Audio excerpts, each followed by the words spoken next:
Ladies and germs, welcome to Oxygen Not Included. If you're here, it's because you've likely done similar idiotic moves that I have. This is probably my fourth colony.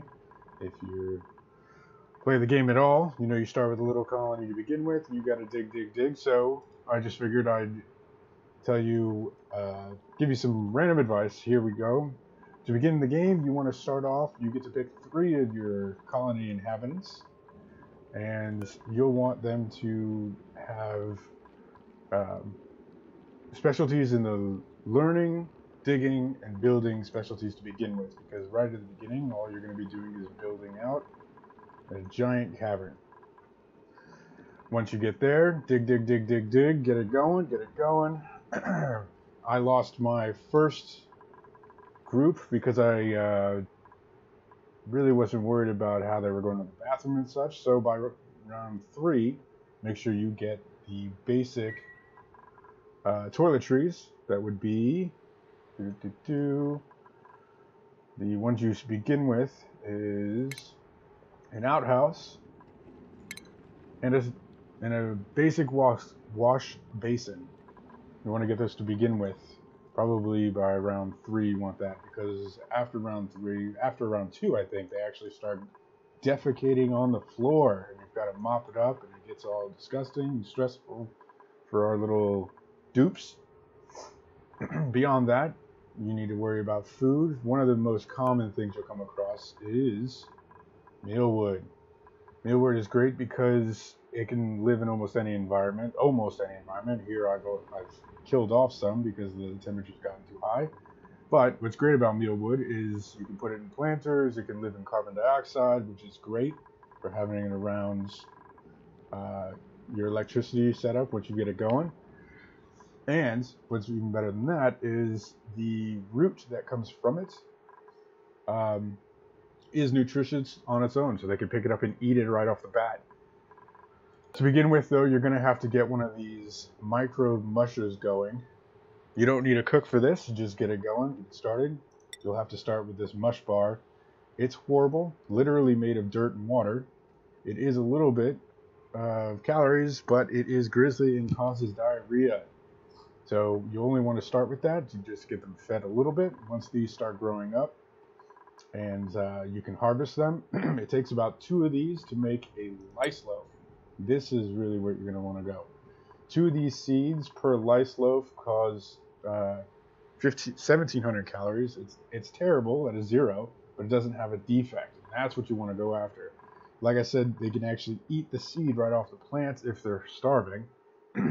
But you'll want to get at least like 2 or 3 per inhabitant you have. And another thing to consider is storage containers. Once you start building those out, you'll notice when you dig, you've got lots and lots of sediment going around.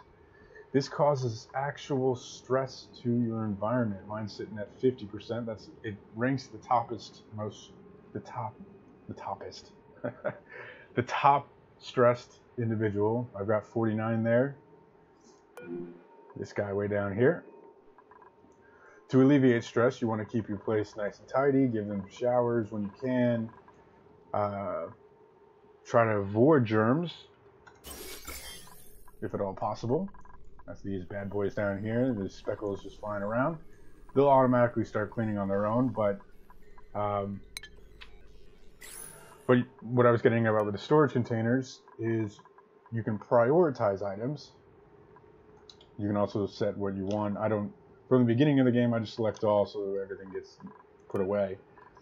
When it comes to prioritizing, you don't want to go too far. You don't want to go too crazy with it. You do want to do 6 for your containers. Anything on a regular basis so that they should tend to, you should do 6. Everything defaults to 5. It goes up to 9, as you can see down here. My farm, I do 6. My containers, I do 6, so that way they tend to clean up everything and put it away. Research, I do 6, and power, I do 6. If I need anything immediately done, say I wanted to clear this out, you can obviously put that higher. I wouldn't put it to 9 because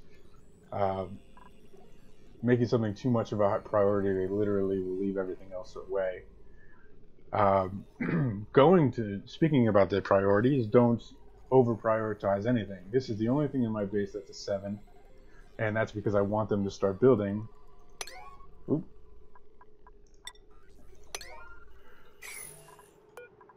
Those lice loaves.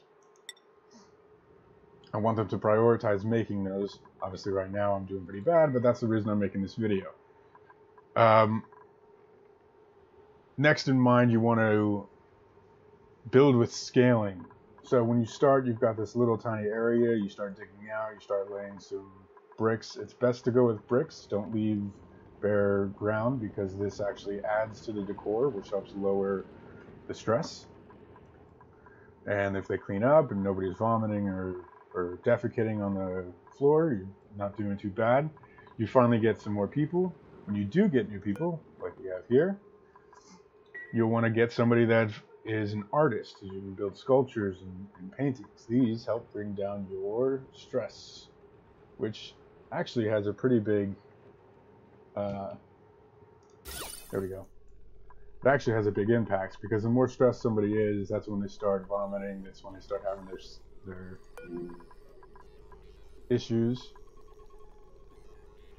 Where is she? Stress 32.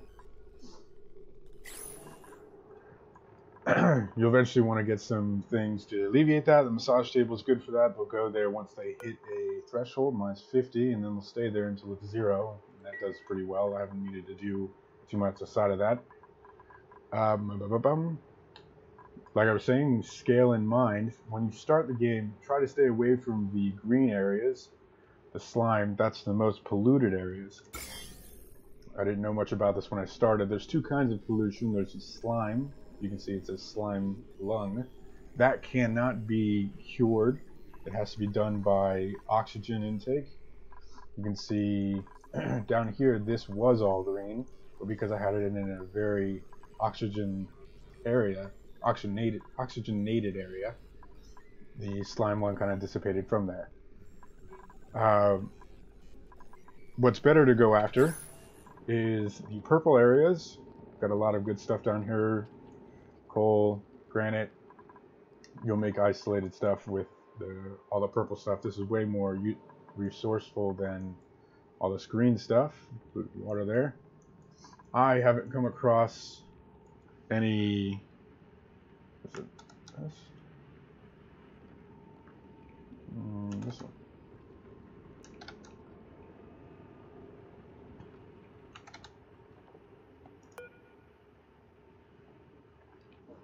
I forgot what the command was.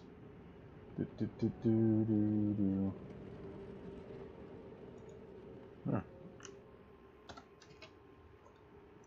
Anyways, I haven't come across the blue ones yet. I do have a little geyser here. I'm going to try to tap into that in a little bit. But yeah, blue and purple are your friends at the beginning of the game, as well as these up here. This is what you're going to start in anyways, the sandstone, the copper. So might as well dig all of that and then head up. Remember to stay. This is a lot harder to deal with. Better to wait until you get further into the game to do so. Right, so then once you get your first guy, I would say go with artist. You can go with a cook as well and let them focus on pumping out food for everybody and doing some farming. Aside from that, fight the stress using the artist. That's what these sculptures and paintings are all for.